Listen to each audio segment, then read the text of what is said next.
Hello everyone, welcome to another authors interview of Kitab writing publication. तो आज एक बार फिर से हमारे साथ हैं अलका जैन आनंदी मैम। उनकी बुक खजाना रिसेंटली ही पब्लिश हुई है हमारे किताब राइटिंग पब्लिकेशन के साथ। तो मैम, सबसे पहले एक बार फिर से आपको बहुत बहुत बधाई आपकी बुक के लिए। धन्यवाद। तो मैम, थैंक यू। जी जी, तो मैम क्या कुछ फीलिंग में चेंजेस है या फिर जब आपकी पहली बुक आई थी सेम वैसा ही लग रहा है आपको?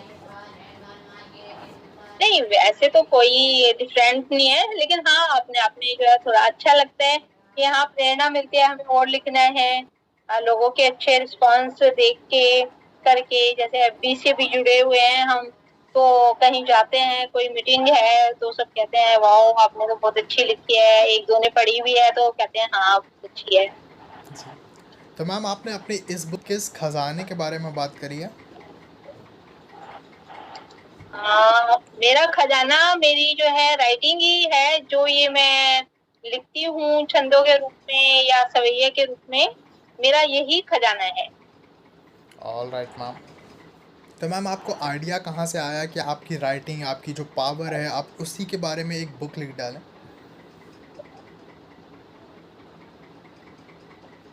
बस ये अंतरात्मा होती है ना, जैसे वो उसी में से आवाज आई कि हाँ इसका नाम मैं खजाना रखूं। All right ma'am. तो मैम, आपने अपनी इस सेकंड बुक खजाना को, खजाना का बुक कवर किस तरह से डिज़ाइन किया? थोड़े से ये दिव्या मैडम ने भेज दिए थे, फिर उसी में से सेलेक्ट कर दिए थे। Okay ma'am. तो मैम, आपके अब फ्यूचर प्लान्स क्या है? आपकी आने वाली बुक्स हमें किन टॉपिक्स पर देखने को मिल सकती हैं? ये तो एक्यूरेट नहीं कह सकती, उसी टाइम जो है माइंड में आता है एकदम से कि भाई क्या है कैसे है, जिस टॉपिक पे मैं लिखूंगी। अब जैसे खजाना गई है, इसका कवर पेज मैं चाहती थी प्रकृति से रिलेटेड हो या कुछ ऐसा हो, तो फिर ये वाला देख के मुझे लगा कि हाँ यही जो है अप्रोप्रिएट है। All right ma'am. मैम, अगर हम बात करें कि स्कूल का क्या रोल रहता है हमारी आगे की जर्नी में, या अगर आपको बताना हो कि आपकी राइटिंग की जर्नी में स्कूल की क्या इम्पोर्टेंस रही, तो थोड़ा बताइए हम अपने स्कूल स्कूल डेज के बारे में। स्कूल जो है हमारा बेस होता है, और जिस घर की नींव अच्छी होती है तो फिर आगे तक वो अच्छा ही रहता है। जैसे कहते भी हैं कि भाई नारी जो है एक घर की नहीं दो दो कुल की जो है शान होती है। आगे उसके अपने बच्चे भी हैं या जो है अपने परिवार में है पहले, तो उन सबके साथ जो है कैसे व्यवहार है या कुछ है उस तरीके से कि अगर वो खुद पढ़ी हुई होगी तो अपने बच्चों को भी पढ़ा सकती है, उन्हें जो है किसी भी हर एक तरीके से जो है आगे के लिए मोटिवेट करेगी कि हाँ भाई ऐसे है या। जी मैम। तो मैम, अब आपकी दो बुक्स आ चुकी हैं। अब आप हमारी ऑडियंस को, जो आपको देख रही है, नहीं, जो आपको सुन रही है। दो बुक्स मैं आपको करेक्ट करूंगी, दो बुक्स जो है यहाँ से हुई हैं। मेरी 5 आ चुकी हैं, एकल संग्रह। Okay, that's really great ma'am. तो मैम, अब आपके पास अच्छा खासा एक्सपीरियंस है राइटिंग का। तो आप हमारी ऑडियंस को, जो आपको देख रही है या सुन रही है, उनको क्या टिप्स देना चाहेंगी राइटिंग को लेकर? ये जो है कोई प्रॉपर टाइम नहीं होता थॉट्स का कि भाई हमारे मन में कब विचार आएंगे। इसके लिए जो है कोई भी चीज हमें हमारे दिमाग में आती है तो उसी टाइम हमें नोट कर लेना चाहिए कहीं भी, चाहे किसी नोटबुक में करें या अपने मोबाइल में करें या जैसे भी करें। उन थॉट्स को जो है उसका एक जो है हेडलाइन बना के उसे जो है आप नोट जरूर कर लो कहीं भी, और फिर उसके बाद जो है उसके बारे में एक्सप्लेन जैसे करना होता है उस तरीके से। Okay ma'am. और हम अपनी राइटिंग को इम्प्रूव किस तरह से कर सकते हैं? लाइक हमने लिखना तो अब शुरू कर दिया है, मान लीजिए। अब हम चाहते हैं कि और शार्पनेस आए हमारी राइटिंग में, तो वो किस तरह से आ सकती है? वो तुम जितना दूसरों को पढ़ोगे उसी से सबसे ज्यादा बेनिफिशियल होगा। जितने भी अच्छे राइटर हैं वो हैं, जितने तुम उनकी किताबों को पढ़ोगे उतनी इम्प्रूवमेंट होगी। All right ma'am. तो मैम, अगर अब मैं आपसे पूछूं कि आपके नेक्स्ट 10 ईयर्स के क्या प्लान होने वाले हैं, तो अब आपके क्या प्लान्स हैं राइटिंग को लेकर? नहीं, मैंने इसी के प्रति जो है समर्पित हूँ, मेरे को आगे इसी में करना है भी कुछ है, तो इसके लिए मेरे अच्छे हैं, जब हो जाएगा तब मैं करके दिखाऊंगी। All right ma'am. So ma'am, apart from writing आपकी क्या हॉबीज़ हैं, और आप फ्री टाइम में अपार्ट फ्रॉम राइटिंग क्या करना चाहती हैं? बस राइटिंग में ही मेरे को कोई ना कोई फील्ड, देखो क्या अचीवमेंट होती है, ऑल राइट मैम। इसी बारे में जो है किसमें नाम हो जाता है। अपनी तरफ से तो जो है मैंने करना इसी में है, जो भी कुछ है ये पक्का ही है। गीत, गजल, छंद लोगों को क्या पसंद आता है, जी मेन मैम। ये है कि मैम, आपको काफ़ी लोगों ने बताया होगा कि उन्हें आपकी बुक ऐसी लगी, तो उन लोगों में से एक फीडबैक जो आपको सबसे अच्छा लगा हो, या सबसे यूनिक या बिल्कुल हटके फीडबैक आया हो आपको, वो फीडबैक आपको किसने दिया और वो फीडबैक क्या था? मेरी जो जितनी भी रचनाएं हैं वो पारिवारिक हैं। तो कई लोगों ने कहा कि वो इतनी टचिंग होती हैं, ऐसे लगता है कि कुछ कुछ हमारे ऊपर ही बीता हुआ है। तो ये सुन के तो मुझे बहुत ही अच्छा लगा। जी मैम। एक अंकल जी का फोन आया, इस टाइम मैं मुंबई में रहती हूँ, तो वो दिल्ली से उनका फोन आया कि अब आप काफी टाइम से जो है लघु कथा नहीं लिख रही हैं, और आपकी लघु कथा बहुत ही मेरे को पसंद है। तो फिर मैंने कहा, उसमें फोन नंबर था कि आपकी बिल्कुल ऐसी होती है जैसे हमारे घर पे ही बीत हो। तो ये सुन के मुझे बहुत ही अच्छा लगा। जी मैम, तो हम कह सकते हैं कि आपकी सारी बुक्स, आपकी सारी रचनाएं लोगों से रिलेट करती हैं। पारिवारिक रूप से ही होती हैं, और जो है रियलिटी ज्यादा होती है उनमें। जी मैम। तो मैम, आपकी अब तक की फेवरेट रचना, आपको जो सबसे ज़्यादा पसंद हो, वो कौन सी है आपकी खुद की? ऐसी रचनाएं तो बहुत सारी होती हैं, सभी लिखते हुए जो है मतलब अंदर की आवाज होती है किसी भी राइटर की। तो इस टाइम आज जैसे कि जो है हरियाली तीज भी है, जी। तो मैं आज उसी पे एक रचना सुना देती जी बिल्कुल मैम। हूँ। माथे बिंदी मांग सिंदूर, तुझ में बसती जान पिया, जानों को तुम उर की बातें, नारी का सम्मान पिया। प्रथम तीज की कोरा जी ने शंकर सा पति पाने को, व्रत रखे भूखी रह बहना, पति की उम्र बढ़ाने को। लगता साजन सबसे प्यारा, बिन बोले समझे बातें। जितनी भी हमारी बहनें हैं, सखियां हैं, या हम खुद भी हैं, सब इसीलिए रखती हैं व्रत कि भाई तुम हो तो श्रृंगार पूर्ण है, लाना ने स्वर्ण सौगाते, कि मेरे लिए तो कोई सोने की सौगातें मत लाओ। संग तुम्हारे दुख भी प्यारे, छेले जैसे राम सिया। लगते हो सूरज चंदा से, बात एक सच बतलाऊं। अलका की खुशहाली तुमसे, राज ये बोलूं समझाऊं। माथे बिंदी मांग सिंदूर, तुझमें बसती जान पिया।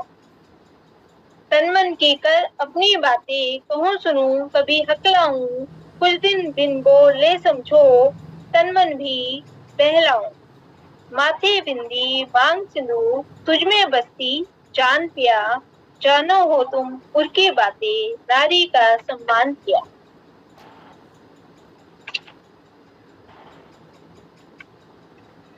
जी मैम, बहुत ही बेहतरीन मैम।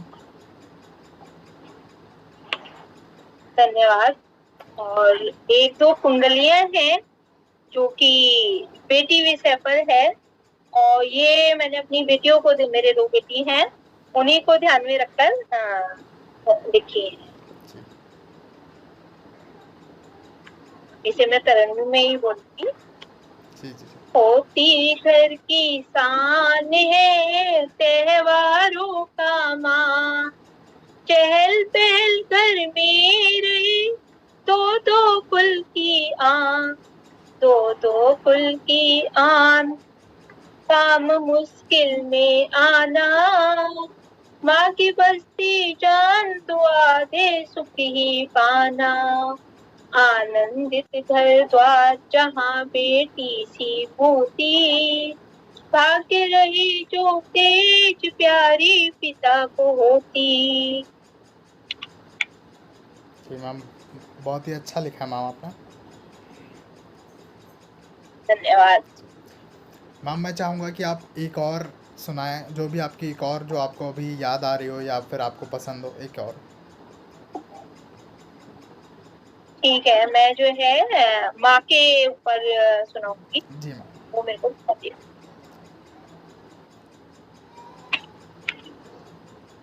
होती माँ की अति भली, कहे मनुज भगवान। धरती पर लाती हमें प्रथम गुरु बन ज्ञान। प्रथम गुरु बन ज्ञान लगे है सबसे प्यारी। हरते बालक भी सदा जाती बलिहारी। माँ ने अल्ताफा कृपा माँ की मन मोदी। बालक हो बीमार रात भर लेती गोदी। बालक हो बीमार रात भर लेती गोदी। लोरी का पुचकारती कैसी ममता डो। रात रात भर जागती कब हो इसकी भोर। कब हो इसकी भोर यही सच अलका कहना। माँ तो बनी महान काम बस सुख दुख सहना। माँ से सकल जहान बंधी ये अटूट डोरी। गहरी आती नींद सुनाती माँ जब लोरी। ये जो कुंडलियां होती हैं, इसकी खास बात ये होती है, जिस शब्द से ये शुरू होती है उसी पे अंत होता है इसका। जैसे लोरी से शुरू करा है तो लोरी पर ही खत्म होती है। Okay ma'am. तो मैम मैंने आपसे पिछली बार भी पूछा था कि आपका ओवरऑल एक्सपीरियंस कैसा रहा हमारे किताब राइटिंग पब्लिकेशन के साथ। अब आपकी सेकंड बुक भी हमारे ही पब्लिकेशन के साथ आई है, तो हम समझ सकते हैं आपकी फीलिंग्स क्या है हमारे पब्लिकेशन के लिए। लेकिन फिर भी मैं जानना चाहूँगा, हमारी ऑडियंस के लिए बताइए कि आपका कैसा रहा एक्सपीरियंस आपकी सेकंड बुक पब्लिशिंग में। नहीं, मेरा एक्सपीरियंस बहुत अच्छा रहा इस पब्लिकेशन में, और ये भी ठीक ठीक है, अच्छा है। इनकी बर्ताव वगैरह व्यवहार बहुत अच्छा है दिव्या जी का। अभी इनकी एजुकेशन चल रही थी उस टाइम, तो एक दो एग्जाम रह गए थे। अब जो है उसमें ये प्रोग्रेस करें, मेरी जो है ब्लेसिंग्स हैं कि आगे बहुत तरक्की करें और आपका पब्लिकेशन बहुत नाम कमाए। All right ma'am. आपके पास मैम कोई सजेशन हो हमारे लिए, या कोई आपको चीज़ हो या कोई पॉइंट ऐसा लगा हो जहाँ पे हम हमारा पब्लिकेशन इम्प्रूव कर सकते हो, तो आप हमसे शेयर कर सकते हैं। हाँ, आपके पब्लिकेशन में एक ये है कि दिव्या जी जैसे हमारी जो है रचनाएं हैं, तो वो दो दो बारी पब्लिकेशन में जो है ना, मतलब जैसे बुक में दो दो बारी छप गई। जैसे 30 है, 30 रचनाएं हैं, 30 जो है 2 बारी छपी हुई है किताब। और पहले जैसे मेरी 250 पेज की थी, तो 2 रचनाएं ऐसी थी 20-20 पेज की, जो 2-2 बारी छपी हुई है। तो मतलब ये गलती कह लो या जो भी कह लो, मतलब तो वो दोबारा से रिपीट ना हो। ओके मैम, हम इस पर ज़रूर से ध्यान देंगे मैम, और इसको करेक्ट करने की कोशिश की जाएगी। और ये बल्कि मैं बुक भी लेकर बैठी हुई हूँ, काफी अच्छी है, इस बार की बहुत अच्छी बुक जो है हुई है प्रकाशित। तो मैं चाहती हूँ कि इसमें ना ये थोड़ी सी पंक्ति वगैरह ज्यादा जो है आ जाती है। जैसे एक पेज पे 16 ही है, इसकी जगह 24 तक बड़ी इजीली आ जाती है। मेरी पहले भी एक किताब छपी हुई है श्रीकांत भंडार के नाम से। श्रीकांत भंडार के नाम से ये मैंने यूपी से छपवाई थी। तो जो है उसमें उन्होंने इस तरीके से बिल्कुल कहीं भी कुछ जो है पेज की जो है वेस्टिंग नहीं दी, पूरा पूरा भरा हुआ है, ऐसे भी और ऐसे भी। तो ये जो है पेज वेस्टिंग बहुत ज्यादा है इस तरीके से, ऐसे बहुत ही अच्छा है और छवि भी बहुत अच्छी है, इस बार की जो है बहुत अच्छी लगी। ओके मैम, हम ज़रूर से इस पर ध्यान देंगे, आपकी दोनों चीज़ों पे। और जल्द से जल्द हमारी हाँ। कोशिश होगी कि इन दोनों चीज़ों को सही किया जा सके। और कोई सजेशन हो मैम आपके पास हमारे लिए? नहीं, नहीं, बस यही सबसे बड़ा था, क्योंकि किसी की भी किताब में बार-बार रचनाएँ आए ना, तो वो इम्प्रेशन अच्छा नहीं बनता, जी, जी, जी। जी मैम, और हम वो समझ एक साथ सकते हैं। सारी आए। जी, जी, जी मैम। तो मैम ज़रूर से हमारी पूरी कोशिश होगी कि इन दोनों चीज़ों को हम सही करके आपको वापस से दें। तो एक ठीक बार है, फिर से मैम आपको बहुत-बहुत बधाई आपकी बुक के लिए। Thank you. थैंक यू ठीक सो है, मच। नमस्कार। नमस्कार। Thank you so much ma'am.